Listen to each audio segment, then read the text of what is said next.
गरीब बेटी की रसोई। दामिनी एक गरीब घर की लड़की थी जो अपने छोटे से घर में अपनी माँ सुमन के साथ रहा करती थी। सुमन दामिनी को पढ़ा लिखा कर एक बहुत बड़ा इंसान बनाना चाहती थी, क्योंकि सुमन नहीं चाहती थी कि जिस तरह से वो अमीर घर के लोगों की रसोई संभालती है, उसी तरह से दामिनी भी अमीर और गरीब की रसोई में फंस कर रह जाए।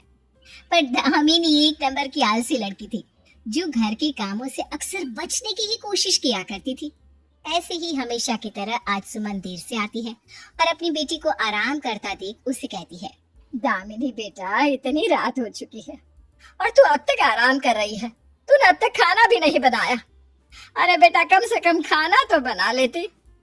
हाँ, मैं पढ़ाई कर रही थी और पढ़ाई करते करते पता ही नहीं चला कि कब इतनी रात हो गई। बस अभी किताब को साइड में रखा और किताब रखते ही आप आ गई। अगर पढ़ाई कर रही थी तो कोई बात नहीं। अच्छा, तू बहुत थक गई है ना, तू थोड़ी देर बैठ, मैं फटाफट खाना बना देती हूँ। इस तरह से सुमन मिट्टी के चूल्हे पर खुद खाना बनाने लगती है। अपनी माँ को मिट्टी के चूल्हे पर खाना बनाता देख दामिनी को अच्छा नहीं लगता और वो अपनी माँ से कहती है, माँ, तुम एक स्टोव क्यों नहीं ले लेती? मिट्टी के चूल्हे पर खाना बनाते हुए तुम्हारी आंखें कितनी जलती है, और तो और खाना बनाते समय भी कई बार तुम्हारे हाथ जल जाते हैं। अरे दामिनी बेटा, मैं आज से थोड़ी ना मिट्टी के चूल्हे पर खाना बना रही हूँ, अब तो आदत हो चुकी है। और स्टोव या गैस लेकर मैं क्या करूँगी? कौन सा हमारे घर में किचन है? वैसे भी ये सारे सामान ना बड़े लोगों के घर में अच्छे लगते हैं। हम गरीब लोगों की रसोई में तो बस जरूरत का कुछ सामान होता है, और हमारे घर में तो रसोई होती भी नहीं है। सुमन खाना बनाकर तैयार कर देती है और दामिनी के साथ बैठकर खाती है। ऐसे ही कुछ दिन बीत जाते हैं और दामिनी भी खूब मन लगाकर पढ़ाई करती है। लेकिन एक दिन जब दामिनी कॉलेज से घर आती है तो वो देखती है कि आज उसकी माँ घर पर ही है। माँ, आज आप घर पर ही हैं? आपकी तबीयत तो ठीक है ना?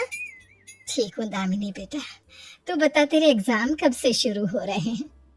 नहीं माँ, आपको देखकर मुझे नहीं लग रहा कि आप ठीक हैं, इसलिए अब आप मेरी चिंता करना छोड़ दीजिए और जल्दी से मेरे साथ डॉक्टर के पास चलिए।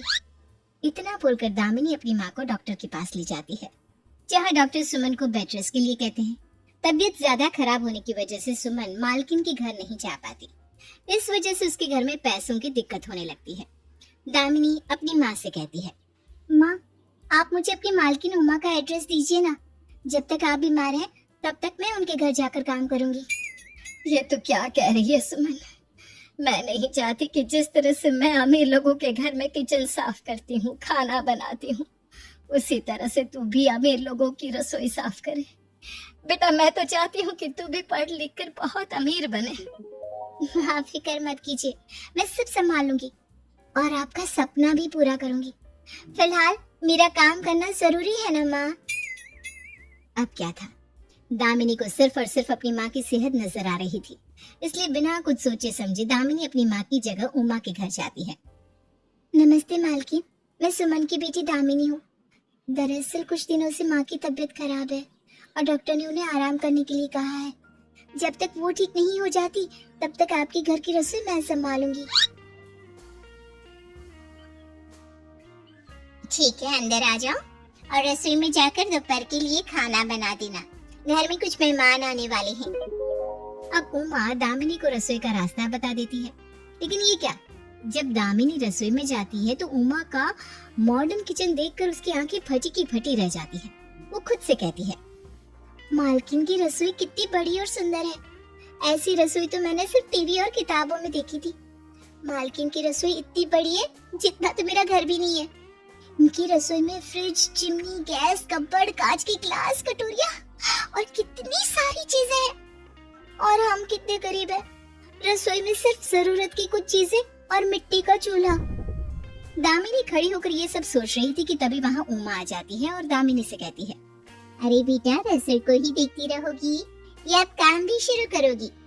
वैसे मैं तुम्हें बताने आई थी कि जो मेहमान आने वाले थे वो अब नहीं आ रहे, तो ज्यादा खाना मत बनाना। और सबसे पहले बाबूजी के लिए करेले का जूस और मेरे लिए एक कप चाय बना दो। जी जी मालकिन। इस तरह से अब दामिनी अपने काम में लग जाती है। लेकिन आज से पहले दामिनी ने कभी मिक्सी नहीं चलाई थी, इसलिए वो नहीं जानती थी कि करेले का जूस कैसे बनेगा। हालांकि दामिनी चाय तो बनाकर उमा को दे देती है। पर बेचारी करेले का जूस नहीं बना पाती और घबराते हुए उनसे कहती है, मालकिन मुझे खाना बनाना आता है, पर मेरे घर की रसोई आपके घर की रसोई से बहुत अलग है। मैंने आज से पहले कभी मिक्सी और बाकी चीजें नहीं चलाई ना, इसलिए मैं नहीं जानती कि करेले का जूस मिक्सी में कैसे बनता है। अगर आप मुझे रसोई में रखी उपकरणों का कैसे प्रयोग करना है उसके बारे में बता देंगी तो मैं आपसे वादा करती हूँ कि जब तक यहाँ हूँ आपको किसी भी तरह की कोई शिकायत का मौका नहीं दूंगी। दामिनी बेटा, अगर ऐसी बात है तो तुम मुझे पहले बता देती। तुम नहीं जानती, पर जब पहली बार तुम्हारी माँ भी मेरे घर रसोई का काम करने आई थी ना, तो उन्हें भी नहीं पता था कि मिक्सर, फ्रिज, ओवन सबका यूज कैसे करते हैं। चलो मैं तुम्हें सिखाती हूँ। वैसे उमा काफी अमीर थी, पर अमीर होने के बाद भी उसका स्वभाव काफी कोमल था। उमा के अंदर अमीर होने का जरा भी घमंड ना था। अब वो दामिनी को रसोई में रखी सारी चीजों के बारे में बताती है, जिसके बाद अपनी माँ की गैर मौजूदगी में कुछ दिनों तक दामिनी उमा के घर की रसोई को संभालती है। एक दिन जब दामिनी अपने घर आती है और अपने मिट्टी के चूल्हे पर रोटी सेकती है तो उसके हाथ जल जाते हैं। एक बार फिर से उसे उमा के घर की रसोई याद आती है और वो खुद से कहती है, अमीर और गरीब की रसोई में कितना फर्क है। शायद इसलिए माँ हमेशा मुझसे कहती है कि मैं पढ़ लिख कर एक बड़ी इंसान बनूं, ताकि मुझे कभी भी इस चूल्हे पर खाना ना बनाना पड़े। अब मैं माँ का सपना पूरा कर पाऊंगी। अब क्या था, जो दामिनी घर के काम करने में आलस दिखाती थी और अपनी माँ से अक्सर झूठ कह दिया करती थी, वही दामिनी अब खूब पढ़ती है और आखिरकार एक दिन अपनी माँ का सपना पूरा करती है। अब जब सुमन अपने नए घर में अपनी रसोई को देखती है तो उसकी आंखें खुली की खुली रह जाती है। दामिनी अपनी माँ से कहती है, ये देखो माँ, अमीरों की रसोई। अब आपको मिट्टी के चूल्हे पर खाना बनाने की जरूरत नहीं है। अब रोटी बनाते हुए आपके हाथ नहीं जलेंगे। आपको आटा, दाल, चावल, पानी को टूटे हुए डब्बे में रख के पकाने की कोई जरूरत नहीं है। ये सब देखकर सुमन की आंखें भर जाती है